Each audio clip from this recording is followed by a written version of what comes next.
THR PNS dan gaji ke-13 cair, Jokowi kasih bonus 50% hanya untuk yang masih aktif, catat aturannya.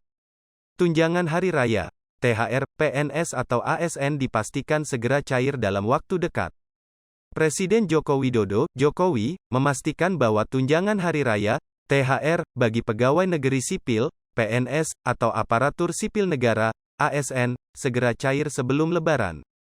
Kepastian mengenai pencairan gaji ke-13 dan THR ini berlaku untuk seluruh ASN, TNI, Polri, ASN daerah, pensiunan, penerima pensiun, dan pejabat negara.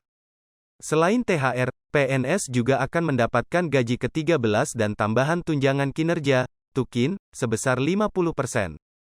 Tunjangan tersebut diberikan untuk ASN, TNI, dan Polri aktif yang memiliki tunjangan kinerja.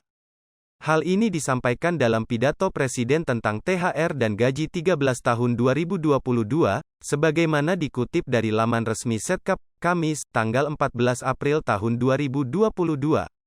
Baca juga, tahun ini tak ada penyekatan pemudik, Dishub Oki akan dirikan 5 pospam.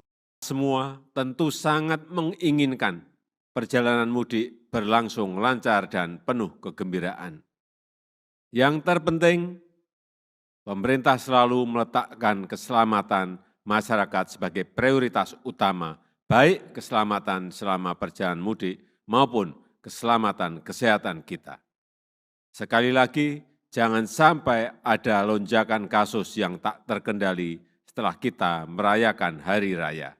Oleh karena itu, pemerintah akan melakukan pengaturan perjalanan mudik secara ketat dan terperinci. Para menteri dan seluruh jajaran pemerintah sedang bekerja keras untuk menyiapkan aturan-aturan ini. Pekan depan akan kami sampaikan kepada seluruh masyarakat. Hal lain yang perlu saya sampaikan pada 13 April 2022, saya telah menandatangani peraturan pemerintah tentang pemberian THR dan gaji ke-13 untuk seluruh ASN, TNI, Polri, ASN daerah, pensiunan, penerima pensiun dan pejabat negara, serta tambahan tunjangan kinerja 50% untuk ASN, TNI, dan Polri aktif yang memiliki tunjangan kinerja. Kebijakan ini merupakan wujud penghargaan atas kontribusi aparat pusat dan aparat daerah dalam menangani pandemi COVID, serta diharapkan menambah daya beli masyarakat dan membantu percepatan pemulihan ekonomi nasional.